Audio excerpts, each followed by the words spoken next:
ke Citarum bareng si Anya. Assalamualaikum semuanya.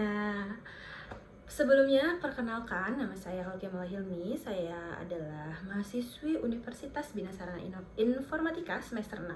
Saya dari kelas 446J01 dengan NIM 44232204. Sebelumnya, saya ingin mengucapkan terima kasih kepada dosen saya, dosen Presentation and Negotiation, Bapak Robikal, karena sudah mengizinkan saya untuk mengerjakan tugas presentasi kali ini. Nah, teman-teman semuanya, kita sadar nggak sih di sosial media itu lagi banyak banget kata-kata yang berseliweran. Kata-katanya apa sih? In this economy bla bla bla bla, in this economy bla bla bla bla. Itu kita sering banget dengarnya. Sampai-sampai aku ngerasa iya sih, benar juga ya, relate banget. In this economy kita melakukan segala hal untuk mencari rezeki yang halal dong pastinya ya kan. Dan kalau dipikir-pikir ya, dengan situasi rupiah yang sedang lemah saat ini, gaji kita sebulan selama bekerja itu hanya cukup untuk memenuhi kebutuhan pokok kita aja gitu. Sedangkan kalau misalnya kita mau membeli sesuatu yang untuk membahagiakan diri kita, membeli sesuatu yang lucu-lucu aja gitu, entah kenapa kita mikir 2, 3, 4 kali gitu ya. Dan kita tuh harus irit banget, kita harus super duper irit untuk hal-hal yang di luar kebutuhan pokok kita nih. Dan ini tuh teman-teman relate banget nih sama yang akan aku presentasiin hari ini. Hari ini aku akan mempresentasikan analisis dari Keluarga Super Irit. Dan teman-teman, Keluarga Super Irit ini adalah film rilis pada tanggal 12 Juni 2025. Rumah produksinya adalah Falcon Picture. Seperti yang kita tahu, Falcon Picture adalah nama yang besar. Banyak sekali karya-karya bagus dari sana ya. Dylan, film Dylan dan lain-lain, itu film-film bagus yang lain-lainnya juga itu dari Falcon Picture. Dia tuh punya banyak banget karya-karya yang menurutku bagus-bagus banget ya. Dan si Keluarga Super Irit ini adalah salah satu dari karyanya gitu. Dan dia itu disutradarai oleh Daniel Rifki ya.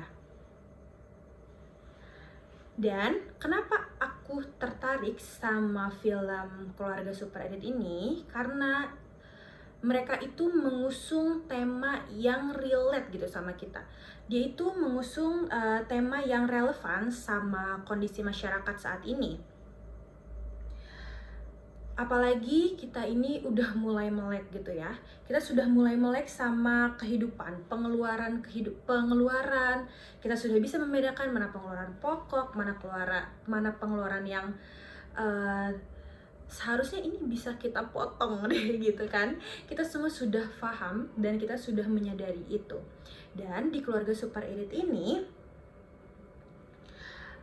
yang membuat menarik adalah cara penyampaiannya. Menurutku cara penyampaian di film ini itu sangat-sangat menarik.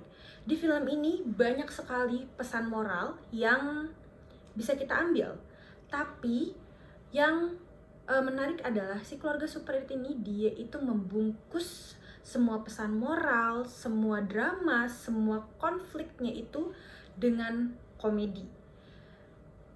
Sutradaranya atau yang membuat film itu tahu kalau misalnya komedi itu pasti bisa diterima semua kalangan. Dan itu menurut aku menjadi senjatanya, karena ketika sesuatu dibungkus dengan komedi, entah itu pesan moral, itu tuh kalau pesan moral dibungkus dengan komedi itu tuh entah kenapa itu lebih mudah diterima gitu untuk audiens ya. Seenggaknya aku merasa kayak gitu. Lebih mudah diterima, lebih mudah sampai pesan-pesan yang ingin disampaikan dari film tersebut gitu. Jadi kita nggak merasa terdikte gitu, tapi kita jadi mikir sendiri gitu. Dan si Keluarga Super 8 ini dia tuh latar belakangnya atau alur ceritanya itu adalah sebuah keluarga. Tentu kita semua punya keluarga, betul? Kita semua punya keluarga dan kita tuh pasti relate sama si cerita Keluarga Super 8 ini. Dalam sebuah keluarga tentu memiliki banyak konflik, entah itu perbedaan pendapat, perbedaan pola pikir dan lain-lain, bahkan kesalahpahaman pun bisa menjadi konflik yang besar ketika itu ada dalam sebuah keluarga. Entah kenapa semakin kita dekat, semakin kita sayang sama orangnya, kata-katanya semakin sensitif gitu untuk kita. Dan ini itu dipresentasikan dalam film Keluarga Super Irit ini. Dan untuk dari sisi perfilman, film ini tuh memiliki banyak unsur yang bisa kita analisis bersama-sama. Dari alur cerita, dia itu memiliki alur yang sangat mudah dipahami oleh penonton tentunya ya. Sangat mudah dipahami dan sangat-sangat relate gitu untuk kita semua. Konflik yang muncul itu biasanya berasal dari perbedaan pandangan, kebutuhan hidup, atau keputusan keluarga yang memunculkan situasi lucu atau bahkan situasi yang menegangkan gitu. Untuk kita akan membahas dari sisi sinematografinya ya teman-teman. Walaupun film ini termasuk komedi yang ringan, unsur visualnya tetap dipikirin banget. Unsur visualnya tetap bagus banget, tetap cantik banget. Penataan artistik, pengambilan angle, pengambilan gambar, semuanya difikirkan secara matang. Karena apa? Ketika aku nonton, itu entah kenapa emosinya tuh kerasa gitu, emosinya kerasa banget gitu, entah itu dari pengambilan gambar, tata artistik yang dibuat seolah-olah sangat relate gitu ya, dan tentu saja editing, penataan cahaya juga sangat penting. Penataan cahaya sangat penting untuk memberikan kesan emosi, entah kenapa ya, penataan cahaya itu sangat penting untuk mempresentasikan emosi gitu.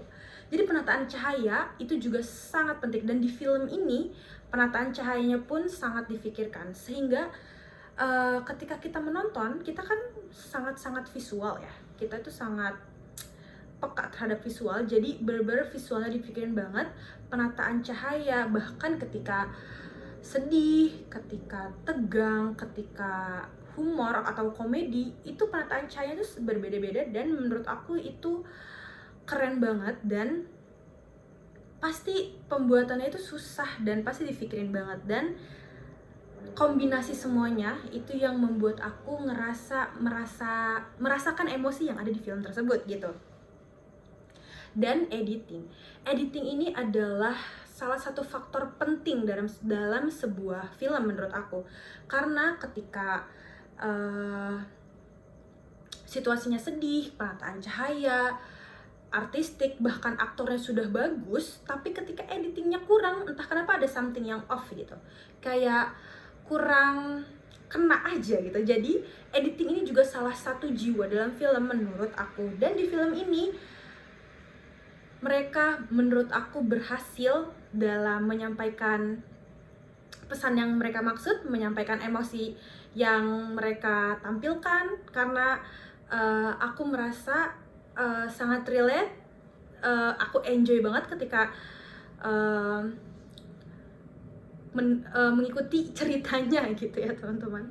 Bahkan di film ini pesan moralnya juga bagus banget teman-teman.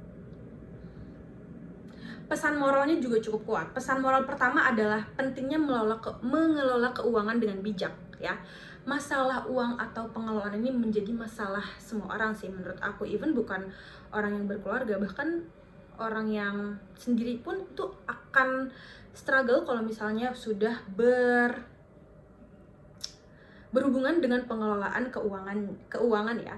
Dan di film ini juga menunjukkan bahwa segala sesuatu yang berlebihan juga bisa menimbulkan masalah, termasuk dalam berhemat itu sendiri, begitu ya. Selain itu, film ini juga menekankan bahwa kebersamaan keluarga, komunikasi, dan saling memahami jauh lebih penting daripada sekadar materi. Begitu. Dan pesan inilah yang menurut aku bukan cuma jadi tontonan atau hiburan, tapi ini juga memiliki nilai pembelajaran.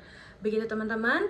Mungkin teman-teman yang merasa relate, teman-teman bisa banget nih nonton si Keluarga Super Adit ini. Sekarang sudah bisa menonton melalui Netflix ya. Dan terima kasih teman-teman yang sudah menonton. Terima kasih Bapak Robikal yang sudah mengizinkan aku untuk presentasi. Mungkin segitu saja dari saya. Assalamualaikum warahmatullahi wabarakatuh.